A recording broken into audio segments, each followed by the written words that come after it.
মুক্তিযুদ্ধকালীন মুজিবনগর সরকারের অস্থায়ী রাষ্ট্রপতি সৈয়দ নজরুল ইসলাম, প্রধানমন্ত্রী তাজউদ্দিন আহমেদ, অর্থমন্ত্রী ক্যাপ্টেন মনসুর আলী, খাদ্য ও ত্রাণমন্ত্রী এইচ.এম. কামরুজ্জামানের পরিচয় ছিল জাতীয় চার নেতা হিসাবে। মহান মুক্তিযুদ্ধে এই চার নেতার ভূমিকা ছিল অসাধারণ। 1975-এর 15 আগস্টের পট পরিবর্তনের পর খন্দকার মোশতাক জাতীয় চার নেতাকে তার মন্ত্রিসভার সদস্য হওয়ার জন্য আমন্ত্রণ জানিয়েছিল। মোশতাকের এই আমন্ত্রণ জাতীয় চার নেতা ঘৃণাভরে প্রত্যাখ্যান করেছিল, যা ভালোভাবে নেয়নি মোশতাক। 75-এর 23 আগস্ট জাতীয় চার নেতাকে গ্রেফতার করে ঢাকা কেন্দ্রীয় কারাগারে রাখা হয়। মোশতাকের নির্দেশে জাতীয় চার নেতাকে দুনিয়া থেকে সরানোর জন্য 5 সদস্য বিশিষ্ট একটি ঘাতক টিম তৈরি করা হয়।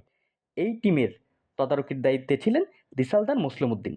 75-এর 3রা নভেম্বর ঘাতক দলটি গভীর রাত্রে কোনো প্রকার বাধা ছাড়াই ঢাকা কেন্দ্রীয় কারাগারে প্রবেশ করে।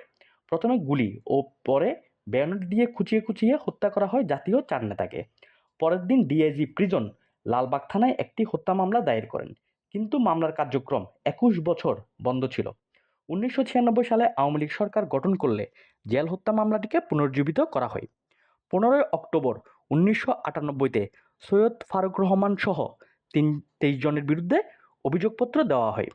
20 অক্টোবর 2004-এ ঢাকা মহানগর দায়রা জজ মোহাম্মদ মতিউর রহমান 3 জনকে মৃত্যুদণ্ড ও 12 জনকে যাবজ্জীবন কারাদণ্ড দিয়ে রায় প্রদান করেন। মূলত স্বঘোষিত রাষ্ট্রপতি খন্দকার মোশতাক তার ক্ষমতাকে পাকাপোক্ত করতে জাতীয় চার নেতাকে হত্যা করেছিল। মহান মুক্তিযুদ্ধের অন্যতম সংগঠক এই জাতীয় চার নেতাকে হত্যার ষড়যন্ত্রে মোশতাক তার পাশে পেয়েছিল স্বাধীনতা বিরোধী শক্তিকে, যেই শক্তি এখনও দেশে বিরাজমান।